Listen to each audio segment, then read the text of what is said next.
This is Dr. Meena Sahay, retired professor of physics of Ranchi Women's College. This is for physics honors students, solid state physics, lattice vibrations. We note that a lattice is a regular arrangement of points in space. The crystal structure is formed when an atom or group of atoms, known as bases, is attached to each lattice point. Any atom at the lattice point may be regarded to be connected to all the nearest neighbors by elastic spring. यहाँ देखिए, यहाँ ये जो points है, these are the lattice points, और ये दो lattice points के बीच में they are connected to the nearest neighbors like elastic springs. और यहाँ these are all elastics. Since all the atoms are connected to the neighbors by elastic springs, any excitation produced in any atom by external forces will be shared by all the atoms. मतलब हम अगर एक किसी को भी हम excite करेंगे तो all it will be, because यहाँ elastic springs से सब connected है these lattice points, so all of them will be set into excitation and the crystal will vibrate as a whole. We first consider the crystal elastic vibration of a continuous homogeneous medium in one dimension. इसको करेंगे तब हम लोग ये crystal structure का समझ सकते हैं. तो we have elastic vibration of one dimensional continuous homogeneous medium. अब क्या है? Consider an element of a homogeneous isotropic elastic medium जिसका length A B is equal to delta x, having uniform cross sectional area delta Y delta Z. ये जो figure 2 है इसमें आप देख सकते हैं.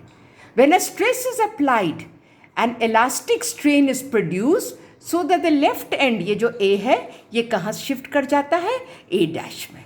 और कितना अमाउंट से? u इसका जो डिस्प्लेसमेंट है, and right and B it shifts to B dash. So ये u हो गया और ये आपका डेल्टा x यहाँ से यहाँ है. So and this is x plus delta x B. So and this is u plus d u the displacement. The increase in length of the medium is therefore delta u and the longitudinal strain developed is Sx limit delta x tending to 0, delta u by delta x is equal to del by u by del by x, and this is equation number 1. A linear medium के लिए Hooke's law hold करता है, that is stress by strain is equal to C modulus of elasticity. This is by Hooke's law. If the force acting on the left hand face at x be fx, अगर force मेरा क्या है? fx है, तो क्या हो जाएगा मेरा stress? Force per unit area, so fx divided by delta y delta z divided by the strain, that is sx is equal to c, या fx is equal to c sx delta y delta z. This is equation number 2 and this force is towards the left. Similarly, the force Fx plus delta x on the right hand face at x plus delta x, right hand phase हुआ यहाँ पर, तो at x plus delta x is given by Fx plus delta s is equal to c s x plus delta x delta y delta z, equation number 3. And then this force is towards the right. The net force क्या हो जाएगा? दोनों को subtract करेंगे. Fx plus delta x minus Fx is equal to c stress s c x plus delta x minus sx delta y delta z. This is equation number 4. If m be the mass of the medium and a be the acceleration produced, तो Newton's law से क्या हो जाएगा? This will be equal to this, ये जो force है this is equal to m into a, and equation number 5. Expanding this, ये जो आपका यहाँ पर है s x plus delta x by Taylor's series about the point x, एंड इसमें हायर ऑर्डर टर्म्स को, क्योंकि डेल्टा एक्स बहुत छोटा है तो ऑर्डर को हम लोग निग्लेक्ट कर देते हैं और केवल फर्स्ट टर्म को लेते हैं, तो ये बन जाता है c डेबा u by डेबा x delta y delta z is equal to M A, या c डेबा बाय डेबा x और u के बदले में क्या हो गया? डेबा u by डेबा x delta y delta z is equal to m, acceleration is delta v by delta d. So क्या हो गया? c डेबा स्क्वेयर u बाय डेबा x square delta x delta y delta z is equal to m डेबा by डेबा t डेबा u by डेबा t. And ये फिर आपका आ जाता है दिस गिव्स मी, ये जब इसको सिंप्लीफाई करते हैं, डेबा स्क्वेड यू बाय डेबा X squared is equal to M divided by C delta X delta Y delta Z डेबा स्क्वेड यू बाय डेबा टी स्क्वेड।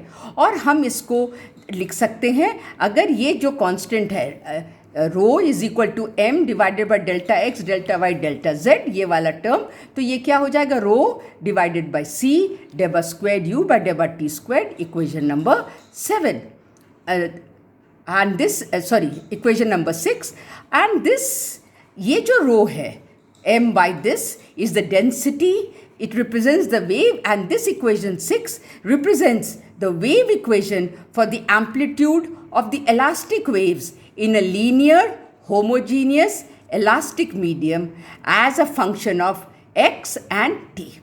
अब इसका सोल्यूशन है जो इक्वेशन 6 का, let the solution of that be equal to u is equal to u nought exponential i omega t minus 2 pi x by lambda is equal to u nought exponential i omega t minus kx, where 2 pi by lambda is equal to k, and this k, ये जो आपका है, this is known as the wave vector और propagation constant. तो ये जो मेरा equation 8 है, दिस रिप्रेजेंट्स, ये जो इक्वेशन 8 है, this represents a sinusoidal disturbance of angular frequency omega and wavelength lambda propagating along the x axis. अब हम लोग इक्वेशन नंबर 5 को डिफ्रेंशिएट करते हैं, first with respect to x and then t। तो हम लोग को क्या जाता है, डेबा स्क्वेड यू बाय डेबा X squared is equal to minus K squared U zero exponential I omega T minus K X is equal to minus k squared u. This is equation number 10. This is with respect to x. हम लोग अगर double differentiation करते हैं, और with respect to t, डेबा squared u by डेबा T squared, ये आ जाएगा minus omega squared u zero exponential I omega T minus K X is equal to minus omega squared u, and this is equation number 11. अब इसको, ये दोनों values 10 and 11 को equation 6 में जब हम सब्स्टिट्यूट कर देते हैं तो मेरा आ जाता है minus K squared U is equal to minus rho by C W squared U, या W is equal to under root C by rho into K, a very important equation, equation number 11, and this is known as the dispersion relation, क्योंकि ये क्या relate करता है, frequency with my wavelength, क्योंकि यहाँ k जो है ये क्या है 2 पाई बाय लैम्डा, तो यहाँ वेवलेंथ आपका आ जाता है, और यहाँ पर ये फ्रीक्वेंसी है, so this is known as my dispersion relation. अब phase velocity of the wave क्या होता है, the phase velocity of a wave is defined as the rate at which a point of constant phase advances in the medium along the direction of wave propagation. मतलब कि जब वो propagate